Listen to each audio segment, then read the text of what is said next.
আল্লাহ রাসূল সাল্লাল্লাহু আলাইহি ওয়াসাল্লাম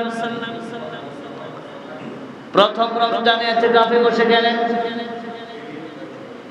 10 দিন অতিবাহিত হওয়ার পরে জিবরাইল আলাইহিস সালাতু ওয়াস সালাম ডাক দিয়ে বলে, ইয়া রাসূলুল্লাহ, ইয়া হাবিবাল্লাহ, ইতিকাফে বসেছেন লাইলাতুল কদরকে খোঁজার জন্য। রাসূল বলেন, না, অবশ্যই লাইলাতুল কদর মনে হয় আমি পেয়ে গেছি। জিবরাইল আলাইহিস সালাতু ওয়াস সালাম বলেন, না, আপনি যে লাইলাতুল কদর খুঁজতেছেন, প্রথম দশকে আপনি ইতিকাফ করলেন, লাইলাতুল কদর আপনি পান নাই, লাইলাতুল কদর সামনে আছে। রাসূল কারীম সাল্লাল্লাহু আলাইহি ওয়াসাল্লাম 11 থেকে 20 রোজা পর্যন্ত ইতিকাফ করলেন।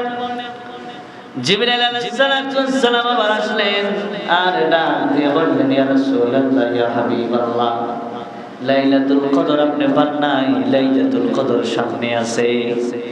রাসূল সাল্লাল্লাহু আলাইহি ওয়াসাল্লাম শেষ দশকে ইতিকাফ করলেন। জিবরাইল আলাইহিস সালাতু ওয়াস সালাম এবার ডাক দিয়ে বললেন, ইয়া রাসূলুল্লাহ, ইয়া হাবিবাল্লাহ, লাইলাতুল কদর আপনি খুঁজতেছেন, লাইলাতুল কদর আপনি এবার পেয়ে গেছেন। এজন্য শেষ দশকে লাইলাতুল কদর এটা ইতিকাফকারী ব্যক্তিদের কাছ থেকে ছুটার সম্ভাবনা একেবারে। এই লাইলাতুল কদর আমরা মনে করি 26-27 রোজার দিন, এটাই মনে হয় লাইলাতুল কদর। না, আপনাকে চেষ্টা থাকতে হবে শেষ দশকের বেজর রাত্রি 21 থেকে 29 রাত্রি পর্যন্ত তালাশ করতে হবে, আপনাকে খোঁজ করতে হবে। এটা হচ্ছে আপনার জন্য করণীয় কাজ। ওই ব্যক্তির কাছ থেকে জাহান্নামকে 3 খন্দক পরিমাণ দূরত্ব নেওয়া হয়। সুবহানাল্লাহ। এখন খন্দক সম্পর্কে আমরা কম বেশি সবাই হয়তো 2-4 জন জানে, আর বাকি ম্যাক্সিমাম মানুষ জানে না। রাসূল কারীম সাল্লাল্লাহু আলাইহি ওয়াসাল্লাম বলেন, মান ইয়াতাকাফা ইয়াওমান ইবতিগা ওয়াজহিল্লাহ জাআলাল্লাহু বাইনাহু ওয়া বাইনান নারি সালাসা খানাদির।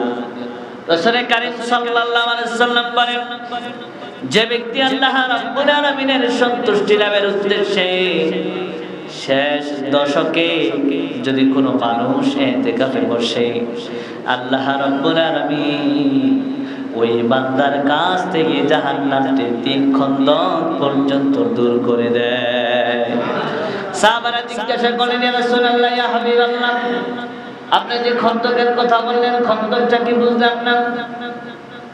আল্লাহ রাব্বুল আলামিনের নবী বলেন, সাহাবীরা রে, খন্দকটা হচ্ছে আসমান এবং জমিনের মধ্যে যতটুকু দূরত্ব দেখো, এই দূরত্বটাকে বলা হয় 1 খন্দক। এই রকমের 3 খন্দক পর্যন্ত তোমার কাছ থেকে জাহান্নাম থেকে আল্লাহ রাব্বুল আলামিন দূর করে দেবে। তাই একবার চিন্তা করা যায়, জাহান্নাম যদি আপনার কাছ থেকে এত দূরে থাকে, তাহলে এটা আমার জন্য আপনার জন্য কি সৌভাগ্যের ব্যাপার না? বিশেষ করে বয়স্ক যারা আছে, আশা করা যায় ছেলে মেয়ে বাড়িতে ঠিকঠাক মতো রান্নাবাড়া করতে পারবে, আর খাবার অথবা রোজা রাখার জন্য যে সামগ্রীগুলো দরকার, এটা বাসা থেকে আমাকে দিয়ে যেতে পারবে। যদি এমন কোনো বন্দোবস্ত থাকে, আমার পরামর্শ হচ্ছে আপনি এখনই সিদ্ধান্ত নেন যে আমি এই রমজানে ইতিকাফে বসবো। কারণ বলা যায় না হায়াতের বেলায় চতুর্দিকে দেখেন, এই রমজান শুরু হওয়ার পর থেকে আপনাদের আশেপাশেই তো কতজন মানুষ মারা গেল, ঠিক না? সামনের বছর যদি চিন্তা করেন, কালকে বলবো, সামনে বলবো, এই সামনে বলবো, এটা বলতে বলতে সামনের দিনগুলো শেষ হয়ে যাচ্ছে। আর সামনে যে জীবিত থাকবো, এটার তো কোনো গ্যারান্টি। এই জন্য এখনই সিদ্ধান্ত নেন।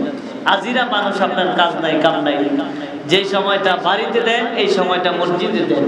একটা বারের জন্য চিন্তা করেন, সারাদিন দোকানে পাটে এদিক সেদিক বৈশা বৈশা কথাবার্তা সময় নষ্ট না কইরা মসজিদে একটা বার বৈশা দেখেন না, কি পরিমাণ রহমত, কি পরিমাণ শান্তি আল্লাহ আপনার মাঝে। এই জন্য এখন থেকে সিদ্ধান্ত নেন যে আমি এই বছরই, এই 20 রমজানে ইতিকাফে বসার চেষ্টা করবো ইনশাআল্লাহ। 6 নাম্বার, ইতিকাফকারী ব্যক্তির জন্য আল্লাহ রাব্বুল আলামিনের ফেরেশতারা সার্বক্ষণিক দোয়া করতে থাকে। সুবহানাল্লাহ। আচ্ছা, একটাবার চিন্তা করেন, আমার বাবা মা আমাকে আপনাকে জন্ম দিয়েছে, দুনিয়ার ভিতরে লালন পালন করছে, বাবা মা মারা গেছে, কয়দিন বাবা মার জন্য দোয়া করছি? হয়তো যদি মনে হয় হ্যাঁ হুজুর কালকে দাওয়াত দিতে বেকে মিল্লা দোয়া করি, এই একদিনই শেষ। কিন্তু এতটুকু কষ্ট যে বাবা মা করছেন, সেই বাবা মার কথা আপনার মনে পড়ে না দোয়া করার জন্য? আর ফেরেশতারা আপনার প্রতি এতটা টান অনুভব করেন, ওই ফেরেশতারা সার্বক্ষণিক আপনার জন্য দোয়াই করতে থাকেন, কোনো বিরতি নেই। তাহলে ফেরেশতারা যে মানুষগুলোর প্রতি দোয়া এবং আল্লাহর পক্ষ থেকে রহমত কামনা করে, ওই ব্যক্তি হচ্ছে ইতিকাফকারী ব্যক্তি। সুবহানাল্লাহ। এরপরে যে ব্যক্তিটা ইতিকাফে বসে, রাসূল সাল্লাল্লাহু আলাইহি সাল্লাম বলেন তার অন্তরটা পরিশুদ্ধ থাকে, মুসরিফ, একেবারে শুদ্ধ। ইতিকাফকারী ব্যক্তি মনটা দিলটা নরম থাকে সব সময়। এরপরেও কিছু কিছু মানুষের মন ইতিকাফে বসার পরে সাথে সাথে থাকে না অনেক সময়। এটা হচ্ছে আমাদের স্বভাবগত কারণ। আমাদের উচিত মসজিদে ঢোকার পর থেকেই মনটাকে একেবারে গলিয়ে দেয়া। বরফ যেমন গলে যায়, আমাদের দিলটা একেবারে গলে যাওয়ার কথা। মসজিদে আসার পরেও আমাদের কারো কারো মেজাজ এতটাই গরম থাকে যেটা বাসায় প্রকাশ করার মতো না। যদি মসজিদে ঢোকার পরেও আপনার মেজাজ গরম থাকে, আপনি বুঝবেন আল্লাহ আপনার প্রতি সন্তুষ্ট নয়। এজন্য ইতিকাফকারী ব্যক্তির অন্তরটাকে আল্লাহ পরিশুদ্ধ করে দেন, মুসলিম করে দেন। এরপরে এই ইতিকাফকারী ব্যক্তি ইতিকাফে বসার পরে তার ইবাদতের সুযোগের মাত্রাটা বেশি বেশি বৃদ্ধি পায়। ধরেন সারাদিন এটা নাইনাত করেছি কুরবানি, এটা বউয়াইয়া কই এটা কর, আরেক জোড়া এটা করলেন না। এই বিভিন্ন ঝামেলা থেকে যে ব্যক্তিটা ইতিকাফে বসে সে তো সম্পূর্ণ মুক্ত না। আগে যদি জিকির করতে পারছে 100, ইতিকাফে বসার পরে জিকির করার সুযোগ আছে 1000। ঠিক না? এই জন্য বেশি বেশি ইবাদত করার অন্যতম সুযোগ হয়ে যায় ইতিকাফে বসার পরে। এই জন্য ইতিকাফটা করা দরকার না ছাড়া দরকার? করা দরকার।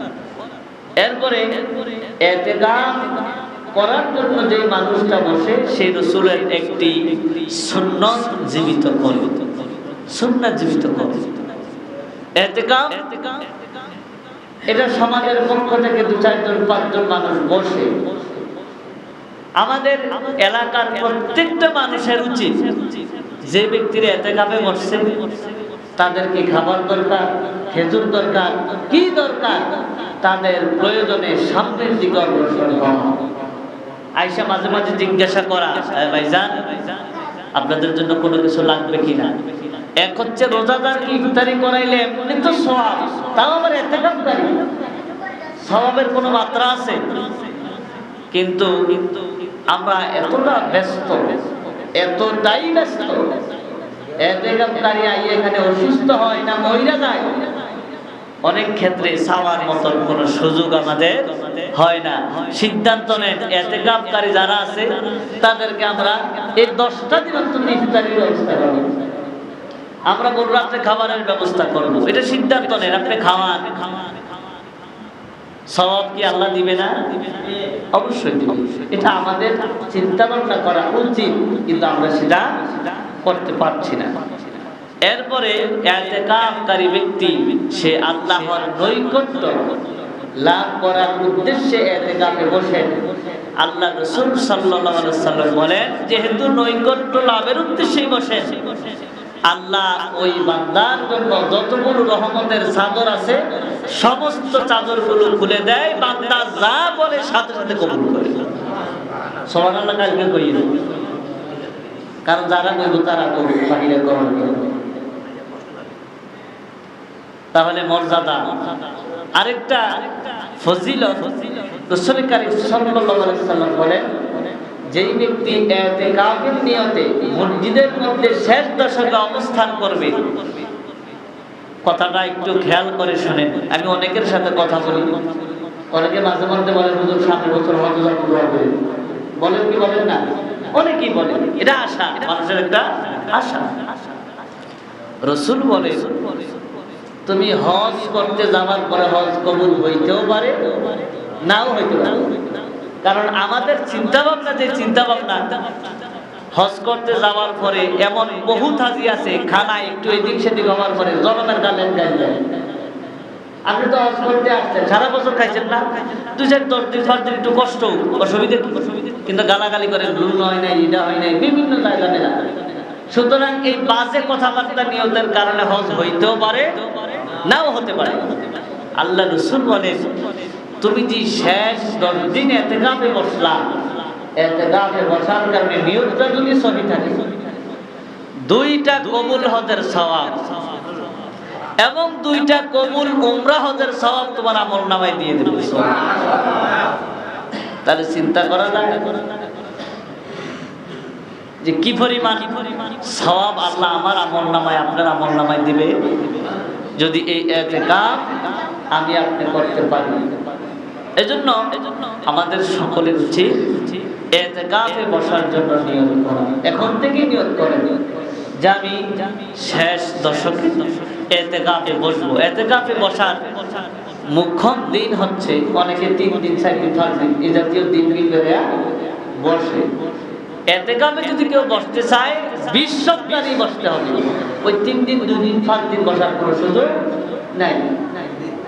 মাসালা সঠিকভাবে বুঝেন। অনেকে যে আমি শেষ 3 দিনে লিখে বলবো, আমি শেষ 5 দিনে লিখে বলবো, শেষ 1 সপ্তাহ লিখে বলবো না। যদি বসেন 20 রমজানই বসতে হবে। একান্ত যদি কোনো অসুবিধা হয় যে আমার সর্বোচ্চ বসার নিয়ত আছে, আজকে শরীরটা একেবারেই অবস্থায় নাই, কন্ট্রোলে নাই, তাহলে আপনি কালকের জায়গা পরশুদিন বসতে পারেন। আপনার মোটামুটি শরীর টরীর ঠিক আছে, আপনি জায়গার স্টোরি করতে যাবেন, এটা করবেন সেটা করবেন, এই নিয়তে যদি 3